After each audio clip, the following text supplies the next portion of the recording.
मेरे फिजिक्स के सारे उस्ताद, नाम शेखर, काम फिजिक्स को ही। 4th चैप्टर के हमने 2 वीडियो अपलोड कर दिए। पहले वीडियो में हमने बायो सावर्ट लॉ के बारे में डिस्कस किया था, बायो सावर्ट लॉ क्या होता है, और उसके बाद हमने उसकी एप्लीकेशंस देखी थी। 2 एप्लीकेशन थी, एक तो इनफाइनाइट वायर वाली, तो सीबीएसई का पार्ट नहीं है, ध्यान रखना। सीबीएसई जो पार्ट है वो है सर्कुलर लूप वाली। वो दोनों एप्लीकेशन अपन ने डिस्कस कर ली थी और उनसे बहुत सारे फॉर्मूले हमारे पास आए थे, वो सारे फॉर्मूले हमने पॉकेट में डाल लिए। चलिए अब शुरू करते हैं, कुछ प्रीवियस ईयर के क्वेश्चन स्टार्ट करते हैं जो सीबीएसई में भी आए हैं, जी मेंस में भी आए हैं और नीट में भी आए हैं, उनसे प्रैक्टिस कर लेते हैं। तो पेन पेपर ले लीजिए और साथ साथ सॉल्व कीजिए, नहीं आता तो सॉल्यूशन इसी वीडियो में आपको साथ साथ मिलता रहेगा। चलिए स्टार्ट करते हैं पहले सीबीएसई से। देखिए सीबीएसई में एक क्वेश्चन आया हुआ है सर्कुलर कॉइल वाला। क्वेश्चन क्या कह रहा है कि आपके पास 2 सर्कुलर कॉइल्स है और उन दोनों को आपने एक दूसरे के परपेंडिकुलर प्लेन में रखा है, यानी एक प्लेन ये रहा और एक प्लेन ये रहा। ये प्लेन इस प्लेन के परपेंडिकुलर है और रखा कैसे है कि वो उनका सेंटर जो है वो कॉमन है, यानी एक तो आपका इस प्लेन रखा हुआ है, एक इस वाले प्लेन रखा हुआ है और इनका सेंटर है कॉमन। ठीक है, दोनों में करंट फ्लो हो रही है। इस सीबीएसई 2016 और 70 का क्वेश्चन आया हुआ है। एक में करंट आपकी आई फ्लो हो रही है और दूसरे में करंट √3i फ्लो हो रही है। ठीक है, और यहाँ पे आपको करंट की डायरेक्शन बतानी है। ठीक है, चलिए तो अब इसमें क्वेश्चन देखिए। अब ये लूप में देखो, ये पी लूप है, इसका देखो समझना, ये लूप ऐसे घूम के ऐसे आ रहा है। तो ये जो पीछे वाला सेक्शन है इसका ऐसे घूम के, तो पीछे वाला सेक्शन को मैं ऐसे डॉट से शो कर रहा हूँ ताकि कंफ्यूजन ना हो, क्योंकि 3 डायमेंशन डायग्राम तो बनेगा नहीं, प्लेन तो ऐसा है। तो ये पीछे वाले को मैंने ऐसे डॉट से शो कर दिया और ये लूप आ गया, यानी करंट आपकी आई ऐसे जा रही है। इसका मतलब करंट इसमें अगर ऐसे फ्लो हो रही तो इससे बनने वाला मैग्नेटिक फील्ड इस तरफ बनेगा। ठीक है, वो देखते हैं अभी।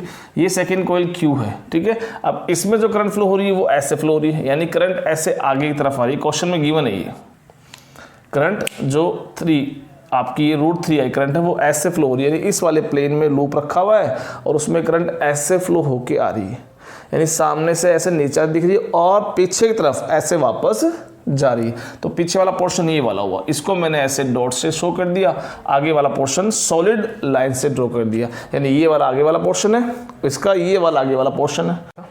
चलिए ठीक है, अब देखिए तो हमारा काम क्या है, हमें इस पॉइंट पे, ये सेंटर कॉमन है दोनों लूप का, यहाँ मैग्नेटिक फील्ड की वैल्यू निकालनी है। तो देखिए क्या करेंगे हम, पहले तो इस P वाले कॉइल से।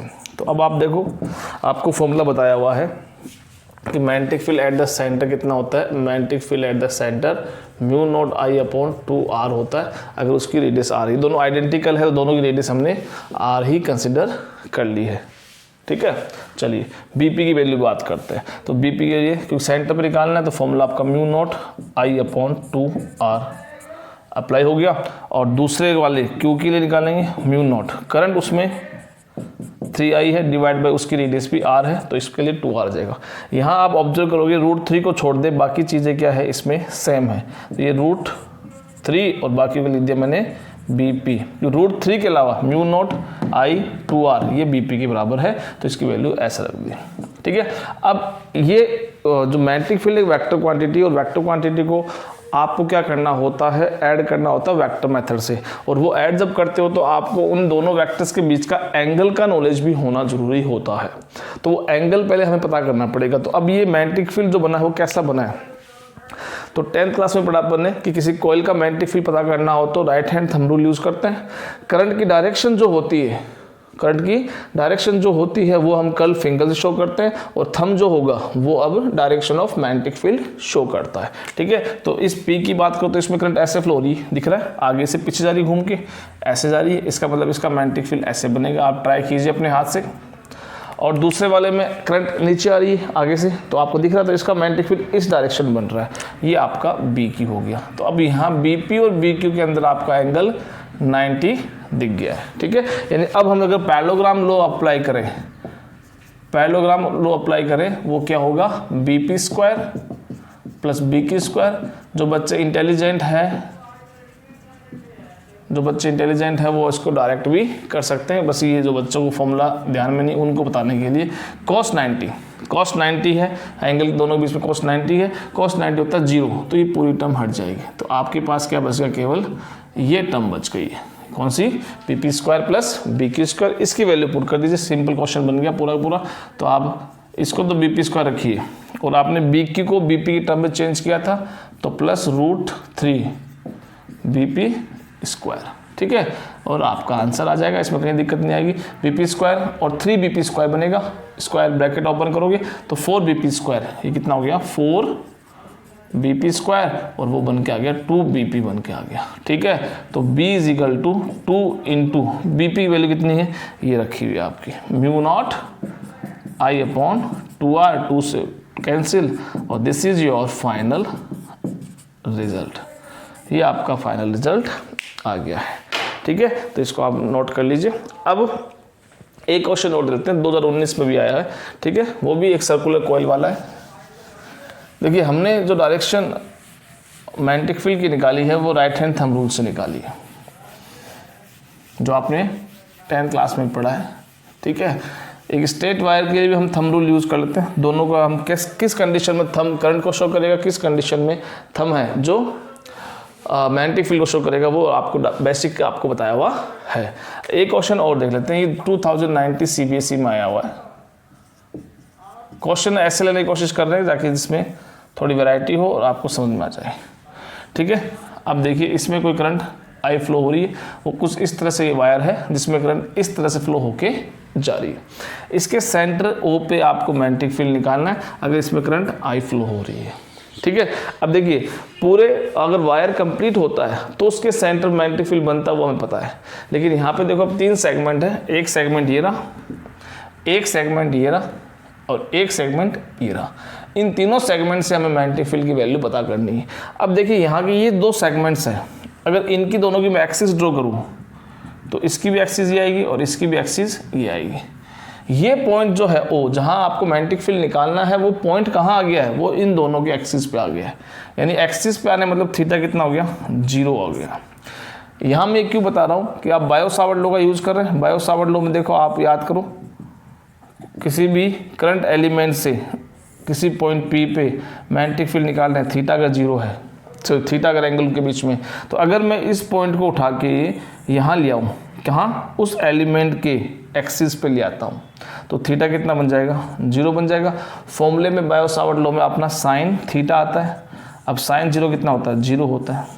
और जब साइन 0 होगा तो dB = μ0 4πI dl sine theta upon r² formula होता है। जब साइन 0 हो गया तो पूरी वैल्यू ही क्या हो जाएगी, 0 हो जाएगी। यानी वायर के एक्सिस पे कोई भी मैग्नेटिक फील्ड नहीं बनता है क्योंकि थीटा वहाँ 0 हो जाता है। इसलिए बायो सावर्ट लॉ के अकॉर्डिंग पूरा मैग्नेटिक फील्ड भी वहाँ पे 0 ही मिलता है, ठीक है। तो ये पूरा का पूरा दोनों, यानी इन दोनों सेगमेंट्स का मैग्नेटिक फील्ड यहाँ नहीं बनेगा, इनका कोई रोल नहीं है। बचा कौन सा, ये सेमी सर्कल बचा है, ठीक है। अब क्वेश्चन यही हो गया, ये जो मैग्नेटिक फील्ड है वो किससे बनता है, अगर सर्कल पूरा होता है तब इतना मैग्नेटिक फील्ड बनता है। अगर अब आपसे पूछूं मैं, अगर मैं आपसे पूछूं कि अगर ये मैग्नेटिक फील्ड आपको देखना है सेमी सर्कल से, तो पूरे सर्कल से इतना बनेगा, तो हाफ सर्कल से पूरे का हाफ बनेगा। यानी टोटल मैग्नेटिक फील्ड जो बनने वाला है एक सर्कुलर कॉइल से, कंप्लीट सर्कुलर कॉइल से, उसको हाफ कर दो। तो ये आपका आंसर B = μ0I/4R, ये आपका आंसर आ जाएगा, ठीक है। ये क्वेश्चन और था CBSE का। एक क्वेश्चन और देख लेते हैं CBSE का, क्योंकि अभी अपने दोनों क्वेश्चन जो किए हैं वो दोनों ही क्वेश्चन सेंटर पे मैग्नेटिक फील्ड वाले किए, जबकि हमने एक्सिस वाला डेरिवेशन भी किया है कि एक्सिस पे कितना बनता है। तो अगर आपको ध्यान हो, एक्सिस वाला formula μ0I/r² / 2x² + r² power 3/2, ये फॉर्मूला हमने डिराइव किया था। अब इस फॉर्मूले को लेके भी अपन एक क्वेश्चन देख लेते हैं जो CBSE 2012 में आया हुआ है। ये CBSE 2012 में आया। यहाँ उन्होंने क्या रखा कि 2 कॉइल्स रखी हुई है, ऐसे 2 कॉइल्स रखी हुई है जो दोनों एक दूसरे के पैरेलल प्लेन्स में, यानी एक इस प्लेन में है तो एक इस प्लेन में, ऐसे एक दूसरे के पैरेलल प्लेन्स रखी हुई है और दोनों की एक्सिस कॉमन है, ठीक है, कोएक्सियल है, यानी दोनों का सेंटर एक ही लाइन पे मिल जाएगा। इसका सेंटर ये रहा, इसका सेंटर ये रहा, इनका मिड पॉइंट है वो O है। अब क्वेश्चन में क्या कह रहा है कि दोनों में जो करंट फ्लो हो रही है वो क्लॉकवाइज फ्लो हो रही है व्हेन सीन फ्रॉम O से अगर आप देखोगे तो दोनों में इधर भी और इधर भी आपको दोनों तरफ की करंट कैसी फ्लो दिखेगी, क्लॉकवाइज फ्लो होती दिखेगी। ये क्वेश्चन दिखे उन्हें, दोनों आइडेंटिकल है, इसका मतलब दोनों की रेडियस बराबर है, लेकिन करंट एक में I फ्लो हो रही है, एक 2I फ्लो हो रही है। और डायरेक्शन हमें कहा है कि आप 0 से देखना है, यानी O से देखना, सॉरी O से। तो मैं O पे खड़ा हो गया, इधर एक कॉइल है मेरे और एक कॉइल इधर है, इधर से मैं देखूंगा तो उसके अंदर मुझे क्लॉकवाइज करंट ऐसे फ्लो करनी है, यानी ऐसे करंट उसके अंदर क्लॉकवाइज फ्लो होगी, यानी आगे वाला हिस्से में से आपको करंट ऊपर जाते हुए दिखेगी। तो मैंने ये आगे वाला हिस्सा ले लिया जिसमें से करंट ऊपर जा रही है, और पीछे वाले को मैंने डॉट से शो कर रहा हूँ, डॉटेड लाइन से मैंने शो कर दिया, ये पीछे वाला हिस्सा हो गया जिसमें करंट पीछे नीचे जा रही है, यानी ये ऐसे उठेगी तभी तो ये घूम के ऐसे क्लॉकवाइज कंप्लीट करेगी। सिमिलरली मैं इस तरफ देखूंगा तो इसके लिए भी मैं यही करूंगा, इसके लिए भी मेरी करंट क्लॉकवाइज, अब क्लॉकवाइज इस तरफ देखूंगा तो ऐसे फ्लो होनी चाहिए, यानी इसमें भी करंट आगे तरफ आपको नीचे आती हुई दिखेगी। तो ये आगे वाला मैंने पोर्शन ले लिया जिसमें करंट नीचे आती हुई ले ली, और ये वाला पोर्शन है इसको अभी डॉटेड दिखाई दे पीछे, जिसमें करंट ऐसे ऊपर जा रही है। अब हमारे पास करंट आ गई, ठीक है, तो कि मैग्नेटिक फील्ड हमें नेट निकालना है, दोनों से बनने वाला है, तो नेट मैग्नेटिक फील्ड का मतलब क्या हुआ, इसका मैग्नेटिक फील्ड और इसका मैग्नेटिक फील्ड ऐड करना है, किसके थ्रू, वेक्टर मेथड के थ्रू ऐड करना है। अब वेक्टर मेथड क्या होता है वो आपको बता दिया मैंने, चलिए तो हम डायरेक्शन निकालते हैं। तो देखो इसके अंदर कैसे बनेगी, इसमें आप क्लॉकवाइज फ्लो करोगे ऐसे, तो अपने फिंगर से घुमाइए ऐसे, तो मैग्नेटिक फील्ड बना ऐसे, तो this is magnetic field, let this is coil P, this is coil Q, magnetic field due to BP। और बातें क्वेश्चन में गिवन है उस पर भी आते हैं अपन। और इसमें देखूंगा तो करंट क्लॉकवाइज ऐसे फ्लो होगी, यानी इस तरह, यानी एक तरह से ये दोनों मैग्नेटिक फील्ड एक दूसरे के ऑपोजिट ही आए हैं, ठीक है। दोनों की रेडियस बराबर है, क्वेश्चन क्या रखा है, दोनों की रेडियस R है, इसकी रेडियस स्मॉल r है, इसकी रेडियस स्मॉल r है, दोनों ही, और दोनों से ही वो सेंटर पॉइंट जहां आपको मैग्नेटिक फील्ड निकालना है वो R डिस्टेंस पे ही है, यानी ये इससे R है, ये इससे R है, तो टोटल मिला के कितना हो गया, 2R डिस्टेंस हो गई है। आगे समझ में, तो ये हमारा पूरा क्वेश्चन अब है। अब हमें यहाँ मैग्नेटिक फील्ड निकालना है, तो देखो मैग्नेटिक फील्ड निकालेंगे अपन क्या करेंगे, पहले तो BP से निकालेंगे, BP म्यू नॉट I, इसमें करंट है, और फॉर्मूला देखिए R²। अब देखिए R क्या होती है, रेडियस, तो रेडियस की R² है, डिवाइड बाई 2, x क्या था वहाँ पे फॉर्मूले में, याद कीजिए x था उस एक्सिस से, उस एक्सिस में जो पॉइंट है उसकी उस सेंटर से डिस्टेंस, जो हमारे केस में क्या है स्मॉल r है, तो ये R² आ गया। फिर दोबारा रेडियस R² की पावर 3/2। सिमिलरली मैंने क्या निकाल लिया, BQ की वैल्यू निकाल ली, ठीक है, किसकी निकाल ली, BQ की वैल्यू वही आएगी, बस क्या है, ये R डिस्टेंस सेम है, रेडियस सेम है, करंट इसमें डबल है, तो करंट डबल है तो इसको आप 2 को आगे ले आओ, बाकी आपका वही फॉर्मूला रख दीजिए जो फॉर्मूला आपने BP के लिए पुट किया था। हो गया डन, ठीक है। अब इसको देखो यहाँ पे R² प्लस R², तो ये बन गया 2R² प्लस R² क्या बन गया, 2R² टू पावर 3/2। देखिए इसमें भी है, इसमें भी है, एक का मैं सॉल्यूशन दिखा देता हूँ, दूसरा अपने आप डायरेक्ट अपन लिख देंगे। देखिए इसको अपन सोल्व करेंगे तो इसको मैं ऐसे लिख सकता हूँ कि जब बेस सेम होता है तो पावर क्या होती है, ऐड होती है। तो इसकी पावर 1 है, इसकी हाफ है, बेस सेम है तो 1 प्लस हाफ 3/2 होता है। तो इसको मैंने ऐसे ओपन कर लिया। पावर हाफ का मतलब क्या होता है, पावर हाफ का मतलब अंडर रूट होता है, तो ये अंडर रूट में आ गया, ठीक है। अंडर रूट में R² है वो बाहर आ जाएगा, तो 2R² तो था ही पहले से, ये R² R बन के बाहर आएगा और ये यहाँ पे R³ बन जाएगा, और ये बच गया √2 बच गया, तो ये गया 2√2R³, यानी इसकी वैल्यू क्या हो गई, mu naught I R² divide by 2 तो ये पहले से, और यहाँ से 2 आ रहा है तो 2 × 4 हो गया, 4√2 और R³। और सिमिलरली यहाँ भी क्या होगा, यही होगा, बस ये 2 को साथ में रखो, म्यू नॉट I R² और 2 है और इसका भी 2 आएगा, तो यहाँ भी 4√2 R³ आ जाएगा। अब ये कैंसिल कर दो, ये कैंसिल कर दो, यहाँ R बच जाएगा, क्यूब था ना, R बच जाएगा और ये 2 से ये 4 कैंसिल हो जाएगा। ठीक है, ये दोनों आ गए। अब देखो ये दोनों ही मैग्नेटिक फील्ड एक दूसरे के अपोजिट होते हैं। अब बेसिक पैरेललोग्राम जो आपने पढ़ा है उसमें वेक्टर मेथड में जो पढ़ा आपने पैरेललोग्राम लो, उसमें क्या पढ़ा है, अगर दोनों एक ही डायरेक्शन में होते हैं तो ऐड होते हैं सिंपल, जब थीटा 0 हो और थीटा 180 हो तो दोनों को हम आपस में सिंपल सबट्रैक्ट कर सकते हैं, क्योंकि हमें रोल में उसमें कोस थीटा में हम कोस 180 पुट करेंगे जो माइनस आएगा और फॉर्मूले की वैल्यू a माइनस बी का होल स्क्वायर का अंडर रूट बन जाता है।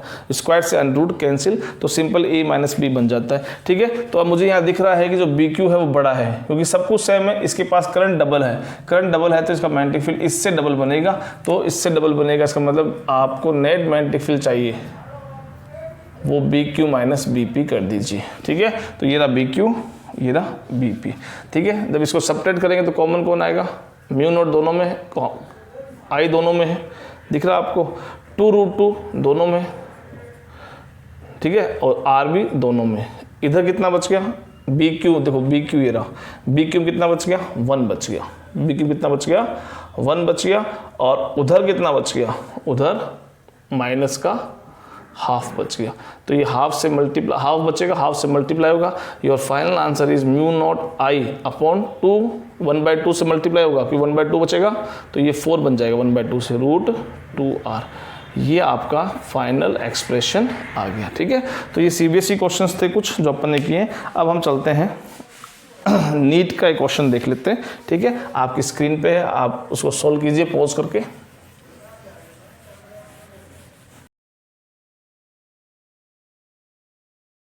क्या होगा, चलिए अब इसका सॉल्यूशन देखते हैं। देखिए क्वेश्चन में कह रहा है ये नीट आपका 2019 में आया हुआ है, ये करंट आई फ्लो क्या आ रही है। अब ये यहाँ आने के बाद में करंट क्या है, इस सर्कल में इस तरह से डिवाइड हो रही है। I1 करंट यहाँ से जा रही है घूम के, I2 आपकी इधर से आ रही है। अब ये I1 और I2 वापस यहाँ मिलके ये I बन के आ गई है। अब आपसे क्या पूछ रहा है कि इसके सेंटर पे आप मैग्नेटिक फील्ड निकालो, और कुछ आपको ये कंडीशन दे रखी है यहाँ पे डायग्राम में कि ये एंगल 90 है। ठीक है, तो इसका मतलब क्या हुआ कि ये वाला जो पोर्शन है, ये वाला पोर्शन देखो पूरे सर्कल का कितना होता है, 360 होता है, और 90 क्या होता है उसका 1/4 होता है। यानी ये वाला पोर्शन जो है वो पूरे सर्कल का 1/4 है। देखना इसमें यहाँ से सारे क्वेश्चन है, और ये वाला जो पोर्शन है वो पूरे सर्कल का 3/4 बचा है। अब देखो करंट अगर एक ही डायरेक्शन में पूरे फ्लो होती तो सिंपल हमें कुछ नहीं करना था, ये हमारा फॉर्मूला था, ये हमें कर देना था और हमारा आंसर आ जाता। लेकिन अब इसमें करंट आधे में तो ऐसे फ्लो हो रही है, यानी 3/4 में तो ऐसे करंट फ्लो हो रही है और 1/4 में ऐसे फ्लो हो रही है। उस कंडीशन में हम क्या करने वाले हैं कि इसका अलग मैग्नेटिक फील्ड निकालेंगे और इसका मैग्नेटिक फील्ड अलग निकालेंगे। अब इन दोनों करंट्स का कंट्रीब्यूशन देखते हैं। देखिए ये ज़्यादा वायर कवर कर रही है एक तरह से, यहाँ से यहाँ वाला वायर इस I1 के अंडर में है तो ये ज़्यादा मैग्नेटिक फील्ड बनाएगी। ठीक है, तो इस पहले वाले का मैग्नेटिक फील्ड देखते हैं, यानी B1 की बात करूँ वो mu naught current I1 divide by 2R, ये फॉर्मूला होता है। ये तो किसके लिए होता है, पूरा वायर के लिए, लेकिन इसके पास अब कितना वायर अंडर में, 3/4 थी वायर अंडर में, तो इसको मैंने 3/4 से मल्टीप्लाई कर दिया। यानी यहाँ जो नेट मैग्नेटिक फील्ड प्रोड्यूस होने वाला है उसके अंदर इस करंट का कॉन्ट्रीब्यूशन 3/4 ही रहेगा। और सिमिलरली सेकेंड की बात करूँ वो करंट I2 है, 2R है, इसका कंट्रीब्यूशन क्योंकि इसके पास खुद के पास 1/4 ही लेंथ है तो इसका कंट्रीब्यूशन 1/4 ही रहने वाला है। आगे बात समझ में। लेकिन अब ये क्या है, यहाँ पे प्रॉब्लम क्या रही है कि इनका रेशो निकालना है। अब रेशो निकालने में चलो R से R हट जाएगा, I1 I2 हमारे पास वैल्यू पहले पता करनी पड़ेगी, वो यहाँ से देखेंगे। वहाँ देखिए इसके पास वायर की लेंथ है वो 3/4 है, ज़्यादा लेंथ इसके पास है।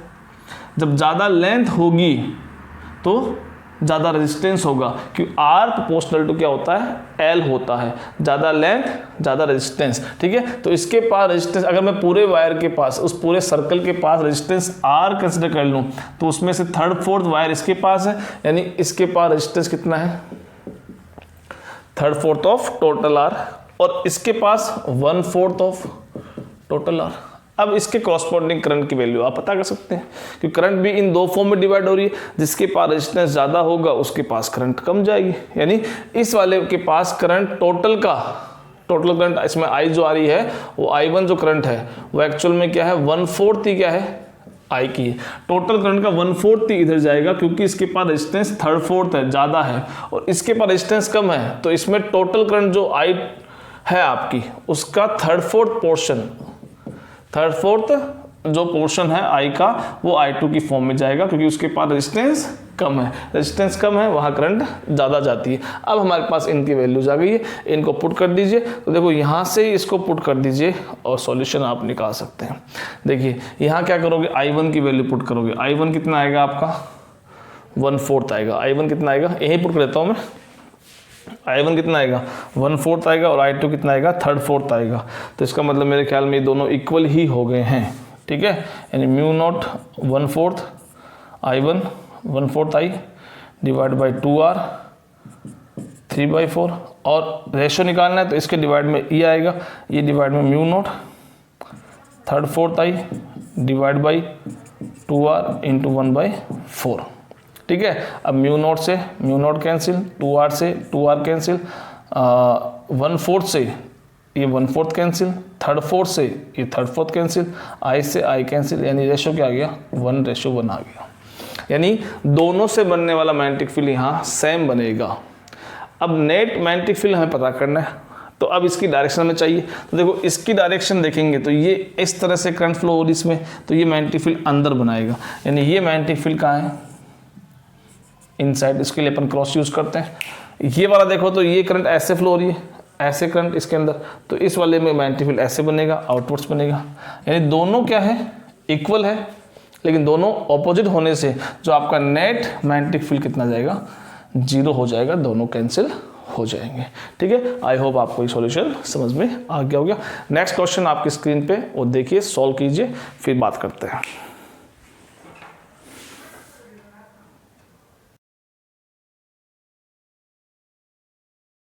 आपने सोल्व किया होगा, देखिए क्वेश्चन G 2019 में आया हुआ है, ठीक है। इस क्वेश्चन में रखा है कि इस तरह से एक वायर है जो इनफाइनाइट से स्टार्ट हो रहा है और ऐसे बैंड होके 90 डिग्री पे इनफाइनाइट जा रहा है। सिमिलरली ये भी इनफाइनाइट से स्टार्ट हो रहा है, बैंड होके वापस इनफाइनाइट जा रहा है, दोनों में करंट सेम फ्लो हो रही है। एक पॉइंट ये सेंटर, ये पॉइंट O आ गया, जो इससे भी 4 सेंटीमीटर पे है और इससे भी 4 सेंटीमीटर पे ही है।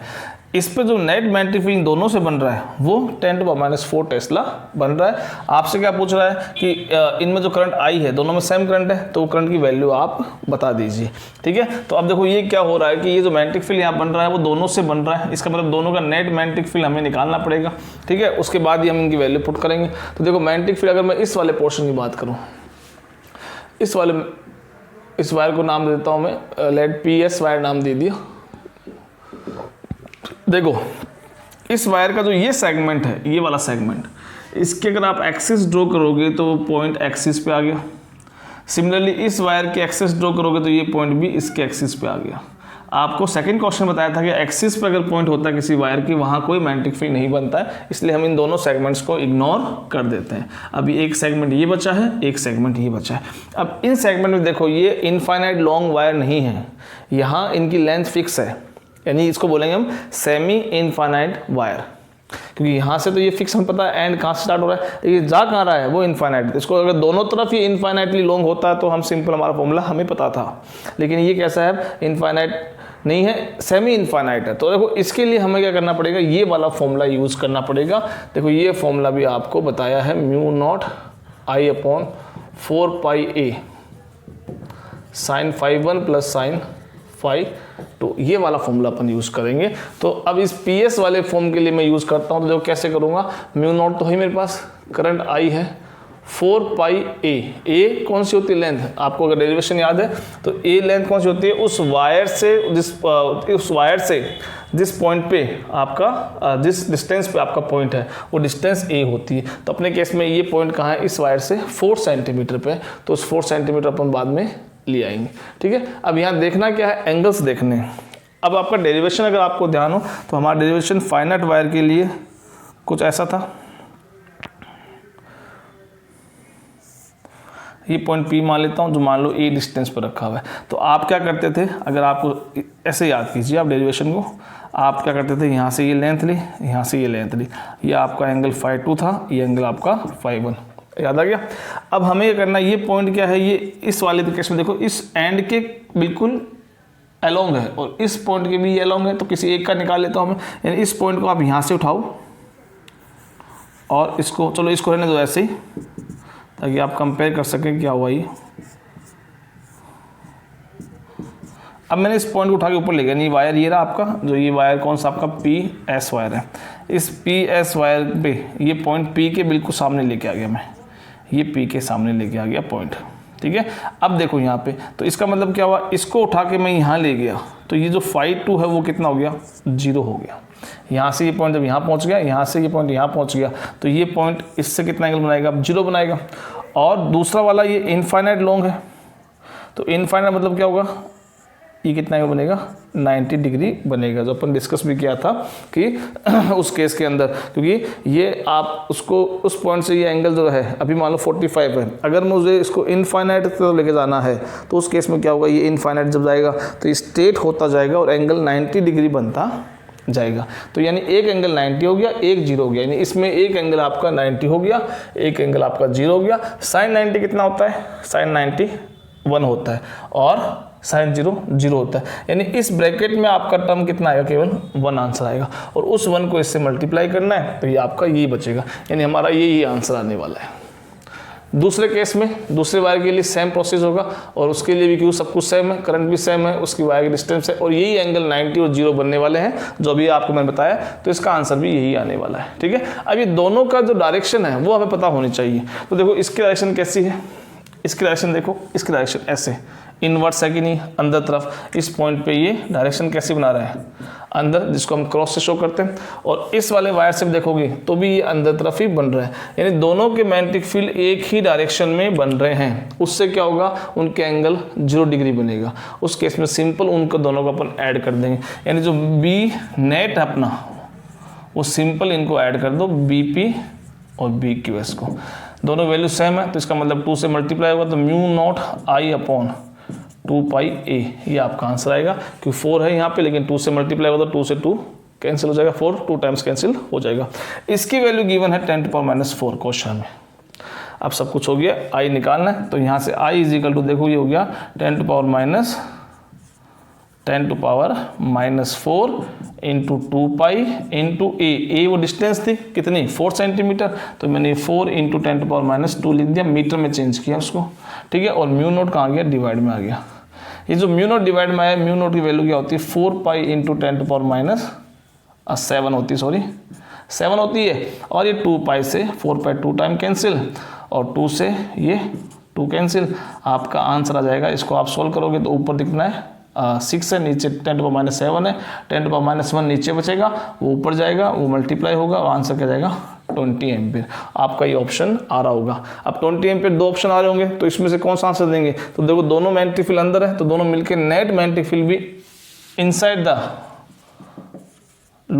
द पेपर या प्लेन बनाएंगे, तो ये वाला ऑप्शन आप वहाँ से सिलेक्ट कर लेंगे, ठीक है। एक लास्ट क्वेश्चन और देख लेते हैं और उसके बाद अपन अगले वीडियो में मिलते हैं। देखिए स्क्रीन पे आपके सॉल्व कीजिए।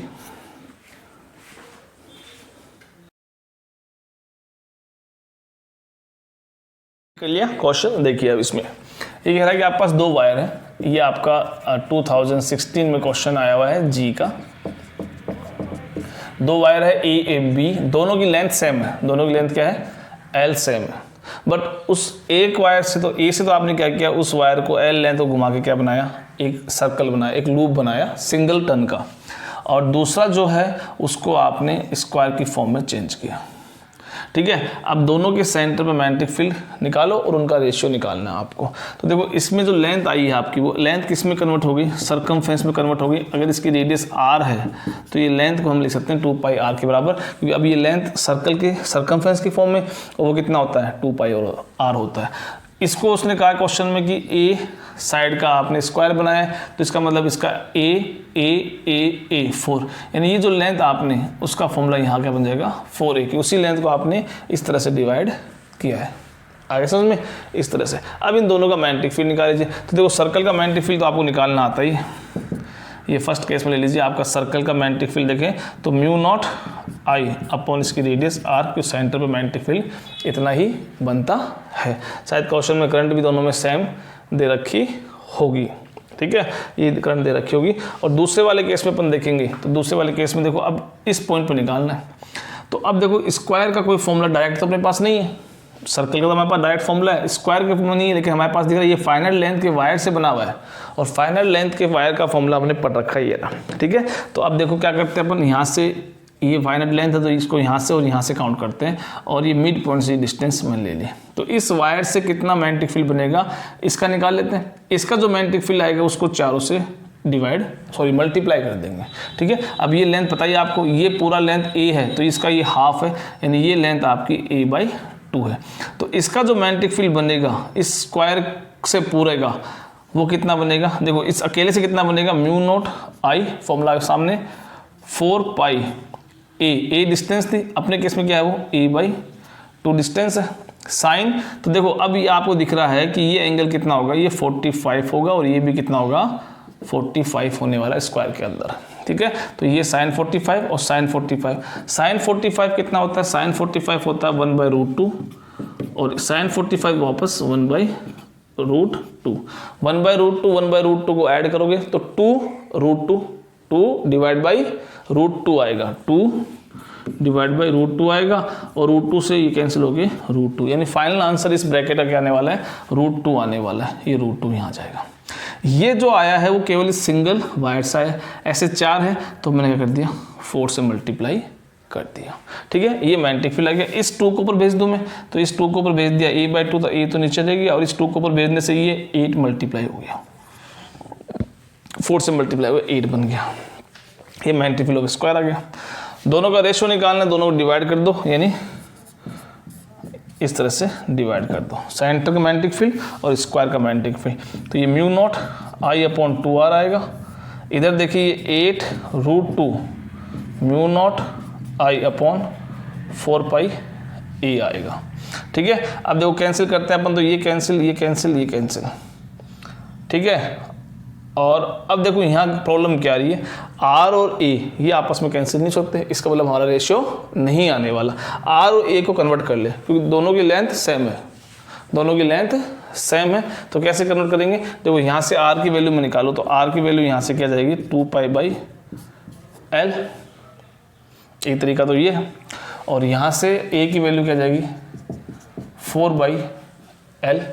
ठीक है, तो दोनों की वैल्यू मैंने L की फॉर्म में ले ली, यानी अगर अपन लिखें इसको तो देखो ये 4πa तो ऊपर आ गया, ठीक है, और साथ में कौन आ गया, इस नीचे रहेगा, और ये नीचे आ गया, तो ये 16 2 आ जाएगा नीचे, तो 2 इससे मल्टीप्लाई हुआ 16√2 और ये r, ये हमारा एक्सप्रेशन आया हुआ है। अब इसमें a और r की वैल्यू पुट कर दो, a की वैल्यू तो ये रही, यानी 4π × 4/L, ये तो a की वैल्यू पुट कर दी, और 16 r की वैल्यू पुट कर दूंगा, r कितना है आपका, r आपका है, सॉरी उल्टा कर दिया मैंने, r है L/2π, L/2π आएगा। देखिए कैसे हुआ, L/2π आएगा। ठीक है, r की वैल्यू। अब यहाँ से देखिए इसको आप कैंसिल करते जाइए, गड़बड़ हो गया, a की वैल्यू L/4, हाँ यहाँ उल्टा कर दिया, ये L/4 आएगा, तो ये L/4 करो इसको, यहाँ पे थोड़ी मिस्टेक हो गई, L/4 करो, और अब इसको कैंसिल कर दो आप, तो ये L से L कैंसिल हो गया।